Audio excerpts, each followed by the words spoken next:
what is the best EDC pen for under $50? In fact, some of these are under $40, and a lot of them are actually under $20, but that's without any modifications because you may end up wanting to swap out the cartridge later. But apologies in advance, this is going to be a little bit longer of a video, and we are comparing 6 different pens. Start that comparison, let's go right to the cost because that's a nice relative point to be compared by. The first pen on our list as the least expensive price point is this Parker Jotter. This is not the normal all-metal Parker Jotter. This is, I think they call it a pastel edition. It's got the little blue lower half. They've got a whole bunch of colorways. It does give it a little bit chintzier of a feel, but this one comes in at $8.32, at least at the time of filming this.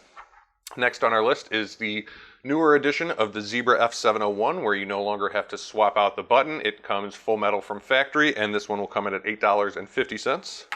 Following that is the least expensive per unit, but you can only buy them in 2-packs or 8-packs or 6-packs. You can get them in multiple colorways, is the pokka pen. This is the Rite in the Rain edition, so it's got a different cartridge than the normal one, and it's a little bit more expensive, but we'll get into that a little bit later. Following that is the classic Fisher Space Pen itself. This is the crimson colorway with a gold clip, kind of an Iron Man finish, and this one will set you back $25.50 as of the time of filming this. And next on our list is the Everyman Mini Grafton Twist. They did a lot of marketing, and some people weren't 100% pleased with the original, but this is the second variant where they have a mini twist and a mini click. This one comes in at $35.99. And last on our list is the Stonewash Titanium TI Mini from Big Idea Designs. This one's currently $39. You can get a brass or a copper edition for $35. That price will usually fluctuate, and Big Idea likes to run sales on stuff, so you could probably find it around $30, $35. And if you buy 2 of them, you end up getting free shipping off their site. But I'll have links to all these in the description below. They will be Amazon affiliate links, so if you order through them or order anything within 24 hours on Amazon of clicking on the links, I get a little kickback. It may only be like 70-something cents, but it's better than nothing. Thank you for clicking on my links. I digress. One pen that didn't make it in here that I feel deserves honorable mention is the Pilot G2. It's definitely not the most expensive pen. You could get a 10-pack for, I don't know, $12 bucks, but it's definitely a staple in a lot of people's everyday carry, and a lot of people love that pen, just how it writes. The 0.7 mil is chef's kiss. Let's start with the Fisher Space Pen.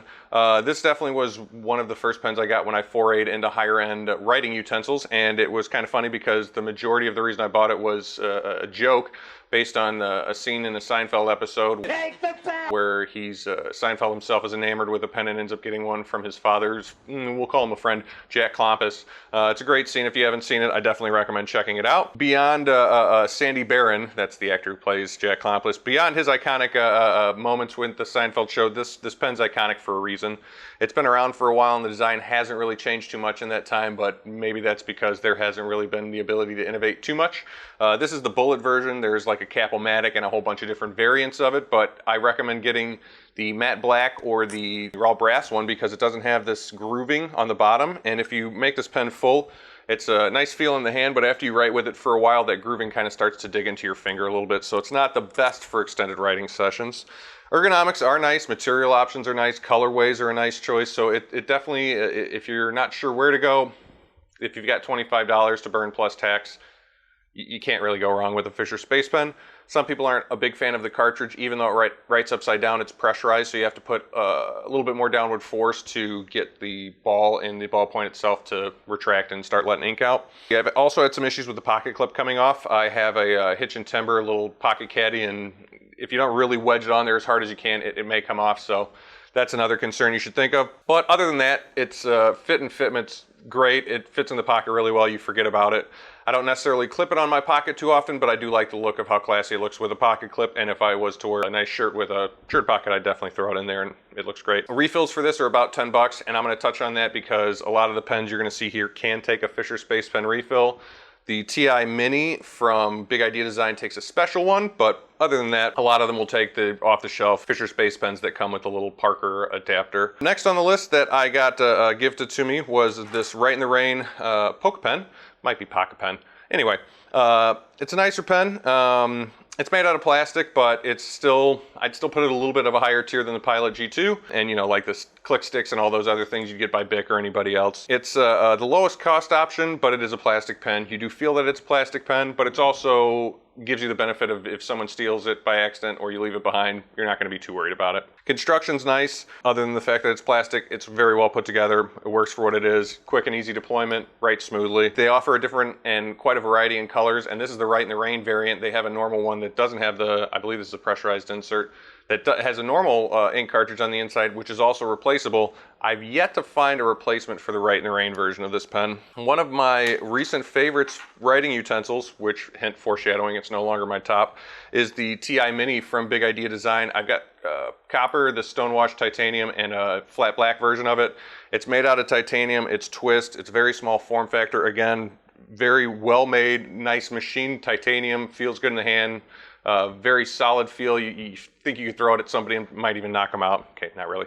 I will say at 35 to 40 bucks, it's a little on the higher end for what you're getting, but hell, you could spend, you know, 300 on a tactile turn bolt action pen if you really wanted to. So I don't necessarily know where the scale falls for you as far as budget goes for these items. But if you're watching this video, I'm guessing you're looking to spend under $50 on your next pen. It's close to the cost of the Grafton. Though it's made out of titanium, the Grafton 6061 aluminum.